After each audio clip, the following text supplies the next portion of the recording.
Bonjour à tout le monde. Vous êtes sur la chaîne de Lynn Diamond Painting. Alors aujourd'hui, j'ai décidé que je vous ferais un whip and chat. Attendez, je vais rapprocher un petit peu comme ça. Un whip and chat. Puis, on va jaser un petit peu. Alors, j'espère que tout le monde va bien. Moi, je suis au Québec, dans la région de Montréal.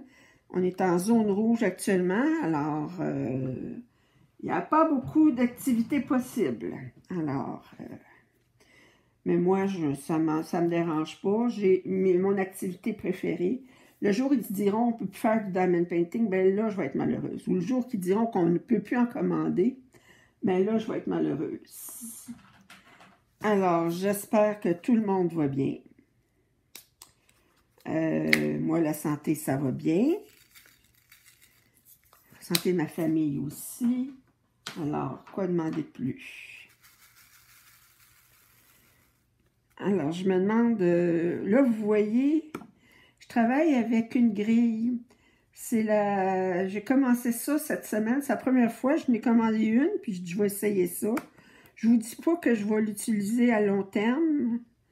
Je suis curieuse de voir qu'est-ce que ça fait. Je trouve que c'est un petit peu plus long. Mais je m'organise. Ce que je fais, c'est que je fais une partie avec la grille. Puis une partie où je remplis les trous de la section précédente. Fait qu'au moins, bien, en faisant les deux en même temps, ben, j'ai moins besoin de changer les contenants. Alors, oui, alors, je regarde. C'est mon premier, ben, c'est mon deuxième whip and chat. Là, j'essaye la caméra sous un autre angle, voir qu'est-ce que ça va faire. Puis,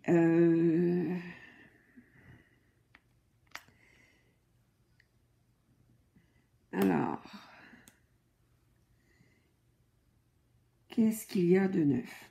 Ben, je voulais vous parler de ce que je veux faire dans les prochaines semaines sur ma chaîne. Bon, d'abord, j'ai beaucoup d'unboxings qui s'en viennent. Il faut que je les reçoive en premier lieu. Alors, j'ai beaucoup de pièces. J'en ai qui viennent de chez Star Wars. J'en ai une qui vient de chez Star Wars. J'en ai 3 qui viennent de chez Diamond Painting Factory. Puis, ensuite, j'en ai Diamond Art Club, naturellement. Moi, c'est ma compagnie préférée. J'ai aussi un unboxing à faire pour Dreamer Designs, là, que je n'ai pas fait encore. Les pièces sont arrivées, mais ben, c'est pas vrai. Je l'avais faite, mais j'ai eu des problèmes avec mon iPad, puis la vidéo n'a pas enregistré. Fait que je vais le refaire d'ici la fin de la semaine. Ensuite, j'ai... là, je dis j'ai des unboxings. Je vais faire une autre progression pour cette pièce-ci que je vais terminer. Moi, mon objectif, c'est la terminer. Là, on est lundi, on est quelle date aujourd'hui? Le 26. Alors, c'est bien ça, le 26, oui. Puis, je veux la terminer pour vendredi. Alors, je vais vérifier, là, je suis plus sur ma date, là. C'est bien le 26 aujourd'hui. Puis, je vais la terminer pour 27, 28, 29, le 30, c'est ça. Je m'étais donné 22 jours pour la terminer. Puis, le 22e journée, ben, c'est vendredi. Il me reste plus rien que la dernière bordure. Alors, je vais terminer ça. Je ne pense pas, il faut pas que je niaise, là, mais je vais être capable de le terminer faut pas que je prenne ça relax, mais je vais terminer ça pour vendredi. Fait que vous allez avoir la vidéo de la progression de la semaine 3, puis une autre vidéo sur la revue sur cette pièce-là. C'est quand même une pièce qui mesure, quoi, 98 par 70, si je me souviens bien. Alors, attendez, c'est 98 par 70.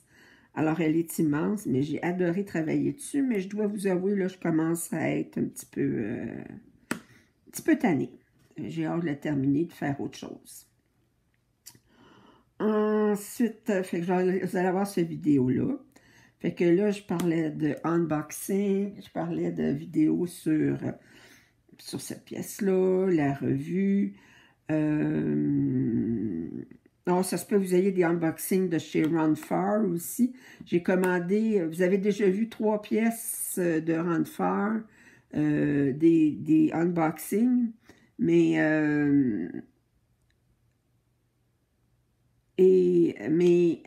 je vais en commander d'autres parce que j'étais vraiment épatée par la qualité.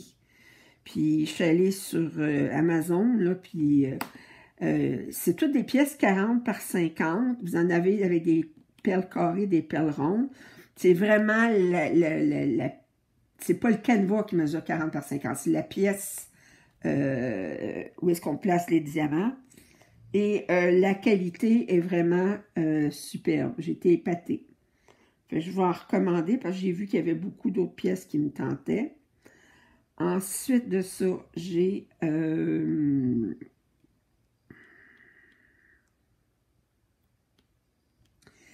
ensuite, qu'est-ce que je vais faire? Je vais faire une vidéo sur mon organisation de toutes les pièces. Je vous ai déjà montré ma rotation. Alors, puis vous voyez là que j'ai en tout pas loin de 300 pièces. Alors, je voudrais faire une vidéo sur comment je classe toutes mes pièces, puis comment je classe les pièces, classe les perles, fait qu'autrement dit, ma façon de conserver tout mon inventaire, des pièces terminées, des pièces à faire, des pièces commencées, puis j'ai des pièces que les perles sont prêtes mais ne sont pas commencées. Alors, je vais vous faire une vidéo là-dessus prochainement. Ensuite, je vais vous faire aussi une vidéo sur les différentes méthodes les différents contenants que j'ai pour les perles. Fait que moi, j'en ai essayé plusieurs, là. Les seules, en fait, que je n'ai pas essayé à date puis qui ne me tentent pas vraiment, c'est celles qui sont avec des genres de boîtes tic-tac, là. Ça fait que ça, je trouve qu'ils ont l'air trop petites. L'embout pour rentrer les perles a l'air trop petit. Fait que je ne l'ai pas essayé, puis je pense pas que je vais l'essayer non plus. Mais sinon, je pense que je les ai pas mal toutes essayées. Fait que je vais vous faire une vidéo sur les contenants et les différents contenants que j'utilise. Fait que ça, c'est dans les vidéos à venir.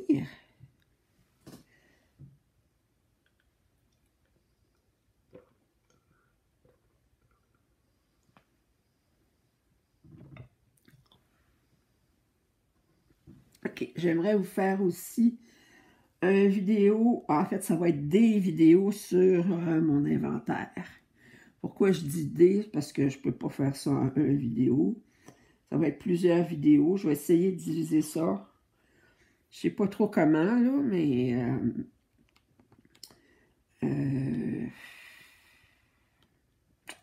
je vais essayer de faire ça.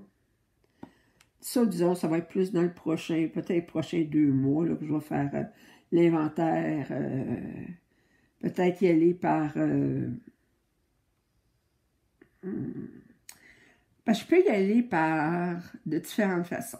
Je peux y aller dire, OK, mais mon inventaire de mes pièces qui sont des petites pièces qui sont double-sided avec du papier double face.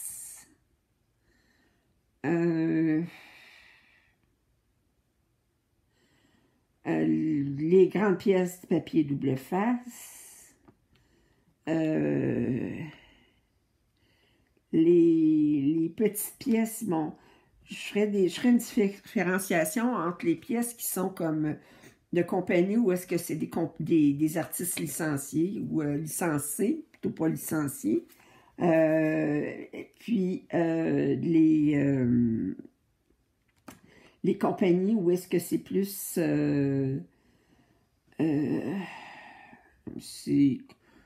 qui sont comme de chez Fancel ou chez Cédille ou chez toutes ces compagnies-là, GBFKE, Amazon, où est-ce que c'est plus des pièces, où est-ce que on s'entend que c'est pas toujours ils payent pas toujours les artistes. Fait que je pourrais faire ça. Puis ensuite, faire plusieurs vidéos sur mes pièces que j'ai de chez Diamond Art Club. Pourquoi je dis plusieurs? Je peux pas vous faire ça dans rien qu'un vidéo, là. J'ai compté ça, puis j'ai tout près de 100 pièces de chez Diamond Art Club. Fait que ça me vous vouliez une vidéo de 3 heures, là, que je pense pas que c'est ça que vous vouliez. Que je prenne le temps de vous les montrer. Alors, fait que il pourrait avoir ça. Fait que vous montrez mon inventaire comme ça. J'ai du Dreamer Design, j'ai du Mystical Diamond Art. Fait que ça va être intéressant. Mais ça va être dans les prochains... Je dis pas dans les prochaines semaines, je dis plus dans les prochains mois. Là, je vais faire ça tranquillement.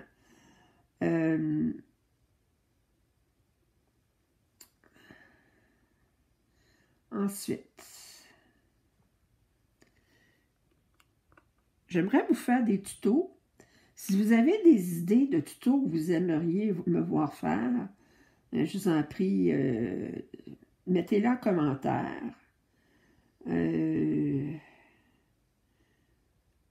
Bon,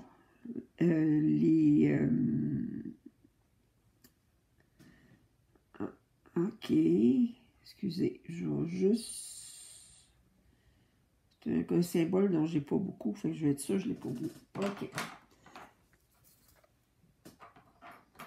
Alors, ça pourrait être des tutos. Je peux faire des tutos.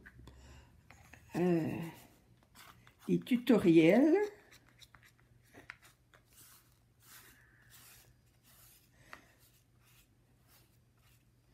Alors,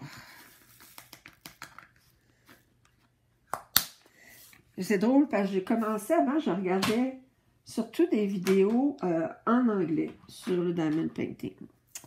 Là, j'ai commencé à regarder des vidéos en français, puis il y a beaucoup qui viennent de français de France. Et là, bien, là, des fois, ils utilisent des termes qui sont différents. Et j'ai une personne dans mon auditoire qui m'a demandé de faire un petit lexique anglais-français des termes de Diamond Painting. Fait que je vais peut-être commencer à faire ça aujourd'hui. Je pourrais faire ça aujourd'hui dans mon Wit and Chat. Ça serait une bonne idée de faire les traductions, si vous voulez, le lexique des termes. Bon, alors, on commence avec, le terme évident, Diamond Painting. Bon, il n'est pas traduit vraiment, je ne l'entends pas traduit. On va tous dire en français, on va dire c'est du Diamond Painting. J'ai entendu des traductions comme broderie à facettes. Mais c'est pas de la broderie pour moi, je trouve que c'est peinture à facettes. C'est un peu plus près de la réalité, mais peinture à diamant, pas vraiment certaine non plus. C'est une traduction mot à mot. Mais disons qu'en français, on utilise beaucoup le terme Diamond Painting. On l'utilise. Alors, les diamants, bon, en anglais, ils vont dire drills. C'est drôle parce que quand je m'en vais sur Facebook, des fois, ils me traduisent des articles automatiquement, puis ils vont dire les exercices. Ils vont dire, ah, bon, ben, vous avez des exercices. Mais je dis non. Drill, ça ne se traduit pas par exercice dans ce cas-là. Là. Alors, Alors, comment on pourrait le traduire? C'est pas des diamants. C'est pas vraiment des perles non plus. Moi, je vais utiliser beaucoup de perles, mais c'est pas vraiment des perles. C'est... Fait que ça, bien... Ils vont utiliser drills en anglais. Comment qu'on pourrait utiliser des... je sais pas. Ça me... Si vous avez des idées pour la traduction de drills, moi je vais utiliser perles, mais c'est pas vraiment, mais c'est ce qui se rapproche le plus. Puis, fait que, attendez, 1, 2, 3. OK. Ensuite, on parle de drill pen. OK. Alors, Diamond Painting Pen. Alors, j'ai entendu beaucoup sur des chaînes françaises le mot stylet. J'aime bien. J'aime bien. Ou crayon, le traduire Diamond Painting Pen, ça serait des crayons à pen, c'est des stylos. Non, pen, ça se traduit par stylo. Parce que crayon, c'est pencil. Fait que je dirais... Mais j'aime bien stylet. Stylet pour les... Alors, crayon... Stylo... Moi, stylet, je trouve que ça se fait bien. Alors, on pourrait dire Diamond Painting Pen. Alors, stylet. C'est bien. Autre terme. Bon, square, c'est carré. Round, c'est des perles rondes. Multiplacer, un multiplaceur, on va utiliser ça comme terme. Ensuite,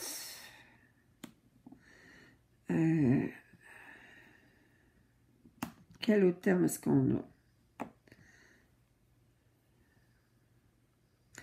Tray, alors plateau. Diamond Painting Tray, on peut dire plateau. Wax, mais c'est la cire.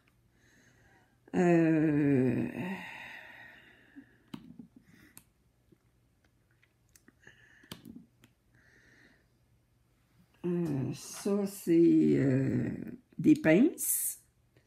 En anglais, attendez, ça, c'est des... Je me souviens plus du terme qu'ils utilisent en anglais. Oui, j'ai un blanc.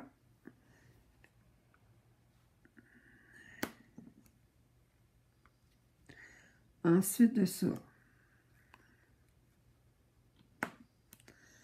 quel autre terme est-ce qu'on a?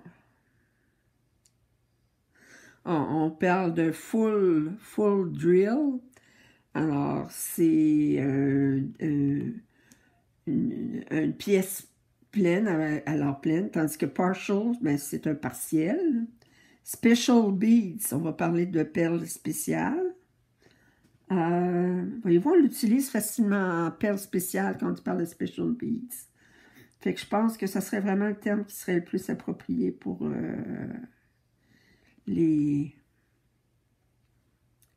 la traduction de drills. Ensuite,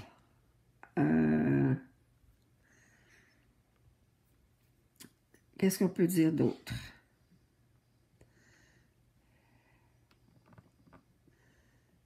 Quel autre terme on va utiliser?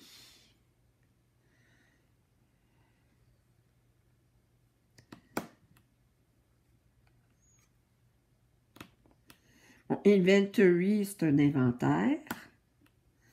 Bon, quand on parle de commande, alors, order, c'est une commande. Shipped on, on va dire expédier-le.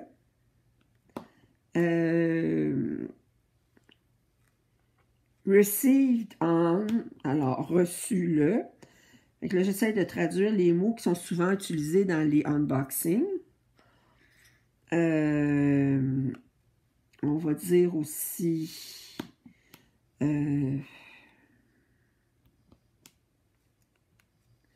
qu'est-ce qu'on va dire?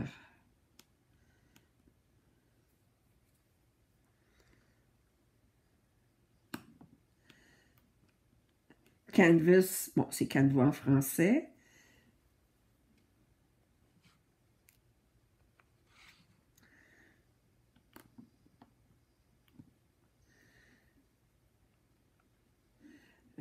Whip and chat, on va utiliser ce terme-là en anglais. On ne traduit pas vraiment. Un whip, c'est un travail, traduit littéralement, c'est un travail en cours, ou des travaux en cours au pluriel. Alors, and chat, ben le chat, c'est clavarder, le mot en français. Fait que si on voulait traduire whip and chat, c'est...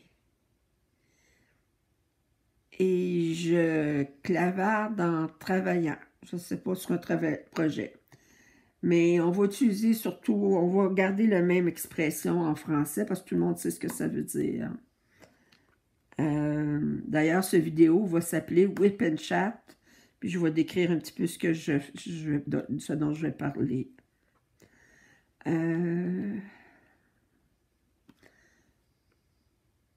Ça fait qu'à date, c'est pas mal les mots qui me viennent le plus au niveau de...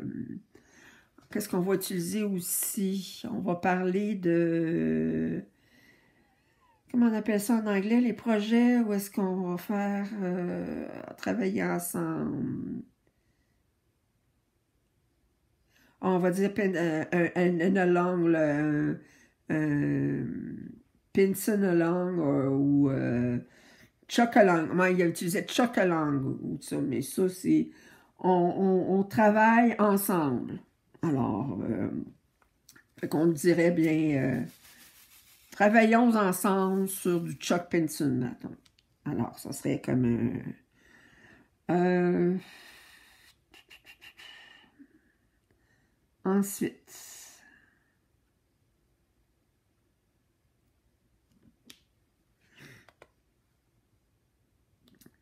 Qu'est-ce qu'on aurait d'autre?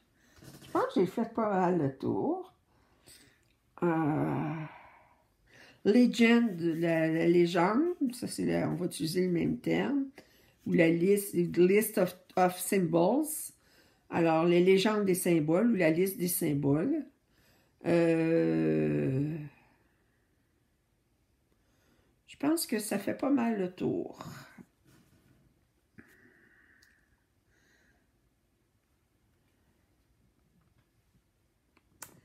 Si on parle...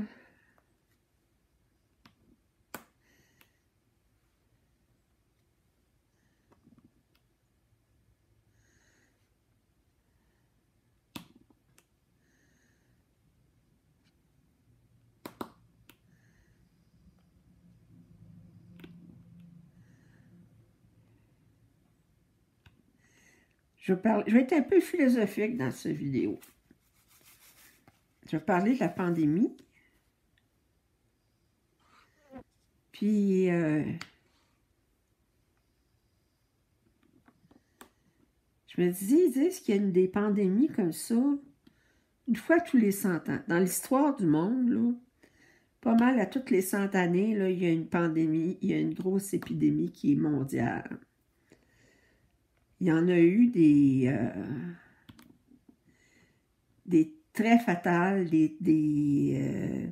la peste noire en Europe a disséminé, je pense, il disait comme je pense que c'est le quart de la population sur une période de quelques années, là. Ça fait qu'il y en a eu qui ont été beaucoup plus ravageuses que celles qu'on vit actuellement. Même la grippe espagnole en 1918 était beaucoup plus mortelle que ce qu'on vit actuellement.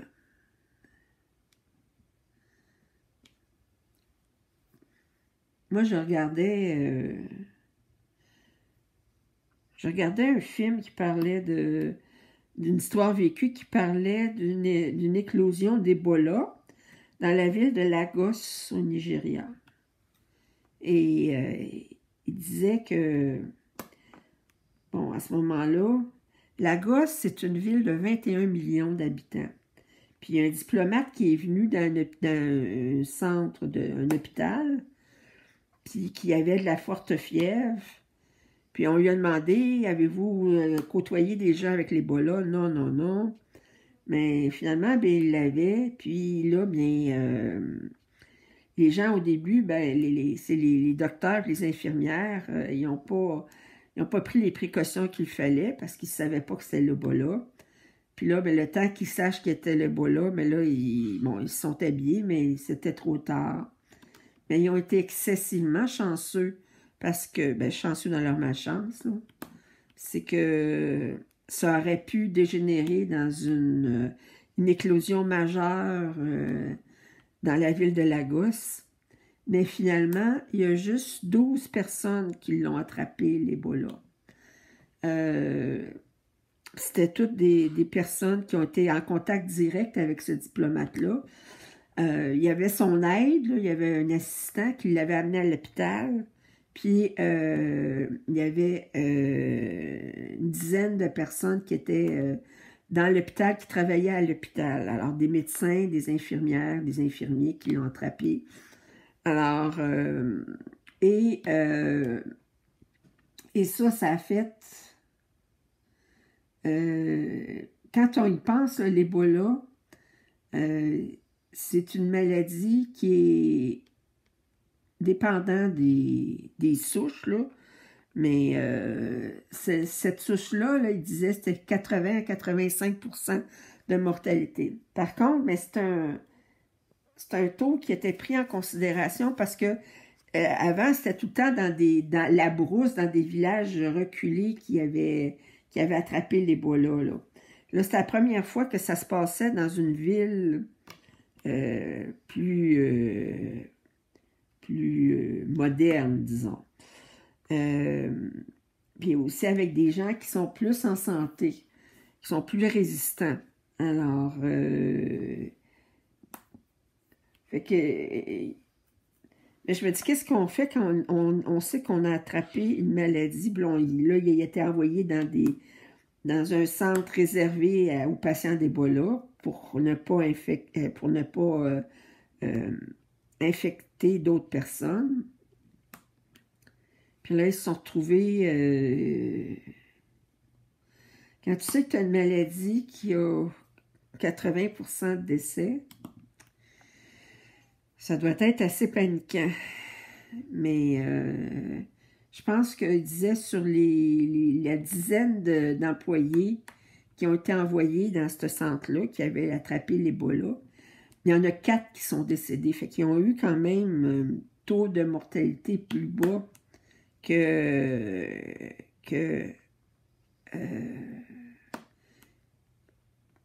prévu.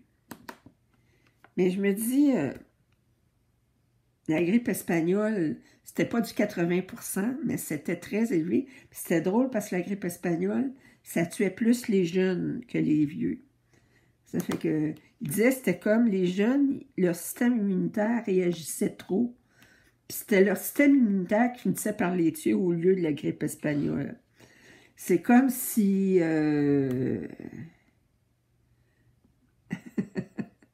c'est comme si vous vouliez tuer une mouche avec un marteau. Puis finalement, vous tuez la mouche, mais vous écrasez le pouce en même temps. C'est comme si c'est que vous prenez une arme qui est trop... votre système immunitaire est trop puissant compte tenu du virus. C'est comme si on se défend trop fort.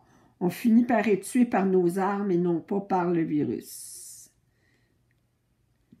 Alors, là, vous me voyez compter, vous dites qu'est-ce qu'elle fait là? C'est parce que ma grille n'est pas assez longue. Là, je finis ma dernière rangée. Ma grille n'est pas assez longue pour faire toute le... Fait que là, j'ai ça sans grille.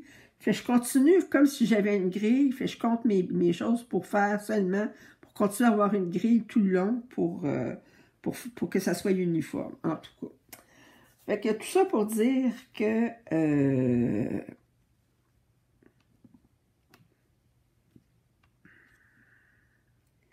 je regarde Moi, je trouve que dans des périodes de crise comme ça fait ressortir toujours le meilleur et le pire chez l'être humain.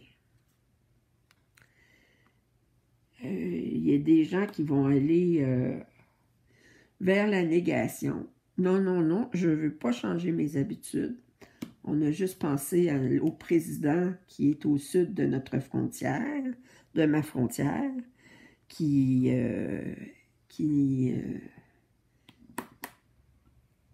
fait comme si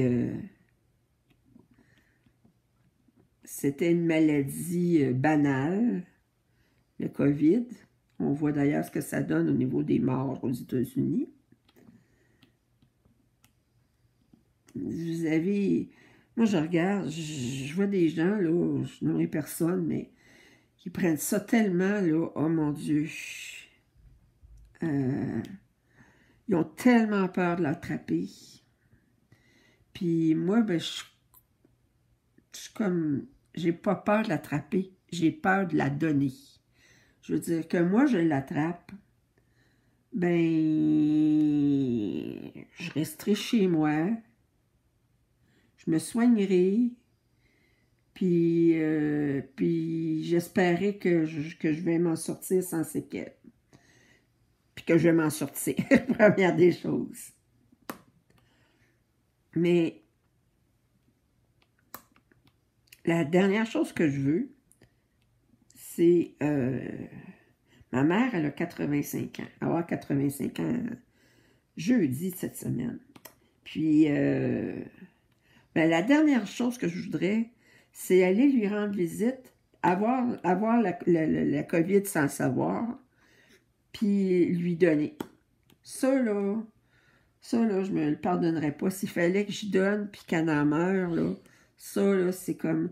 Puis je pense qu'il y a bien des gens qui sont comme ça, qui disent, ben, que moi, je l'attrape. C'est une chose. Ou bien ils disent, ben, si je suis pour l'attraper, mettons, de ma fille ou quelque chose, je voudrais pas mourir pour qu'elle se retrouve avec la culpabilité de m'avoir donné quelque chose qui m'a fait mourir. C'est rare, c'est une maladie qu'on a peur des gens. C'est ça qui est effrayant, c'est comme... Puis j'étais là, je me disais, mon Dieu, que je m'ennuie de serrer ma mère dans ses bras. Puis je m'ennuie de la chaleur humaine. On a toute la distanciation sociale, mais là, déjà, mon frère, il a annulé le party de Noël, puis c'était bien correct, là, mais on va faire des fêtes plus petites avec des familles moins élargies, disons. Mais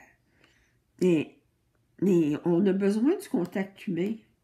Puis on a beau dire, ben, Zoom, puis c'est pas pareil, là, c'est comme...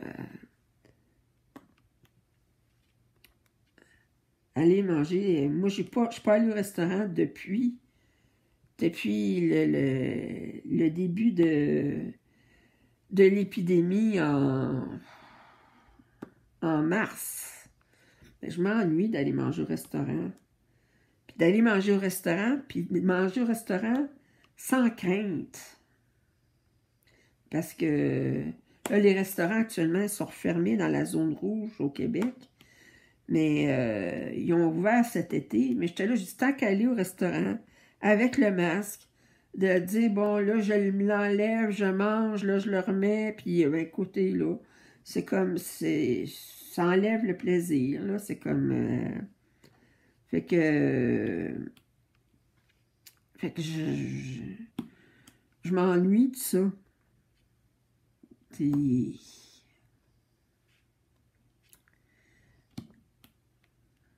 Ah, que voulez-vous?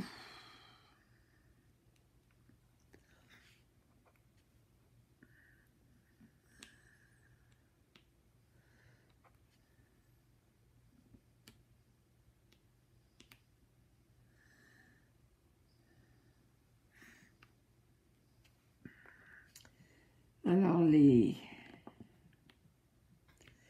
c'est dur, c'est dur. Mais je me dis, je suis relativement chanceuse.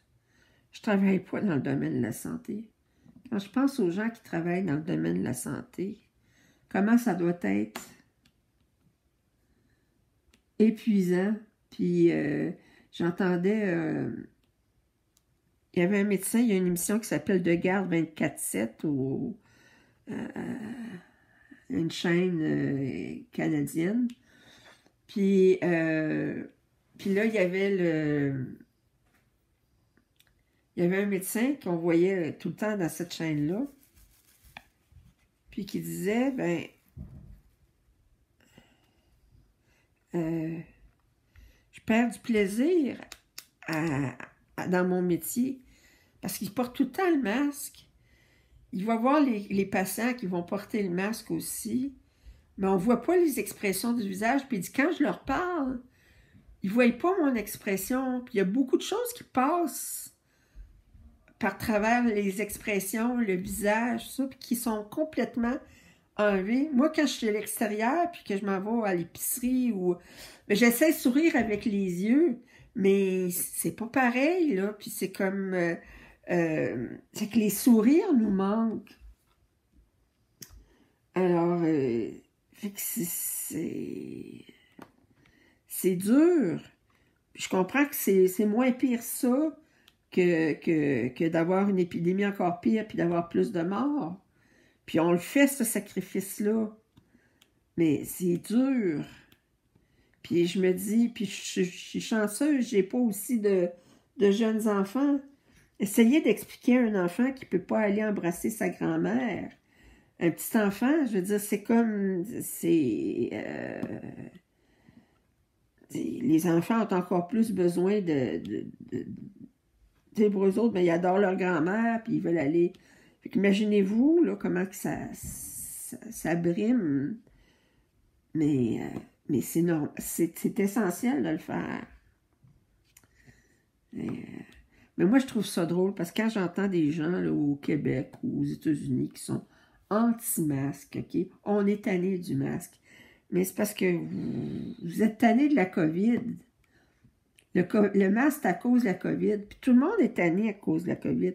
Si on pouvait manifester et qu'il n'y ait plus de COVID après, là, je vous jure, là, je manifesterais 5 jours semaine. Là, je veux dire, j'irais manifester, là, puis ça, là, si ça pouvait arrêter la COVID.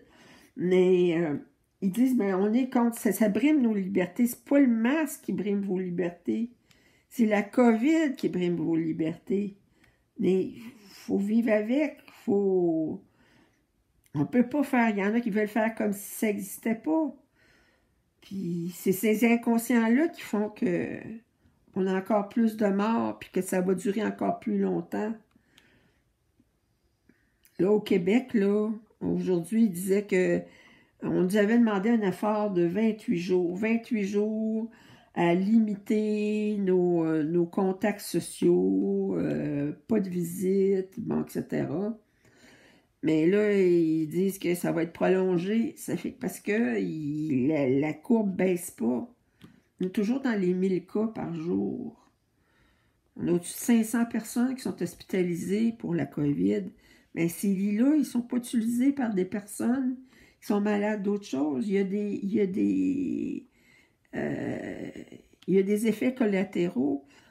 Nous autres, dans la capitale nationale, la ville de Québec, là, mais c'est encore pire parce que là, ils ont averti que s'ils ne baissaient pas, qu'ils ne pourraient plus garantir que les gens seraient soignés dans les hôpitaux. Hey, là, c'est rendu grave, là. C'est rendu tellement là, sur la limite, là, qu'ils disent, ben là, si ça ne baisse pas, là, ben, vous pouvez vous retrouver que vous allez avoir besoin de soins, mais on ne pourra pas vous les donner. Je m'excuse, mais là, ça commence à être très, très grave. Fait que...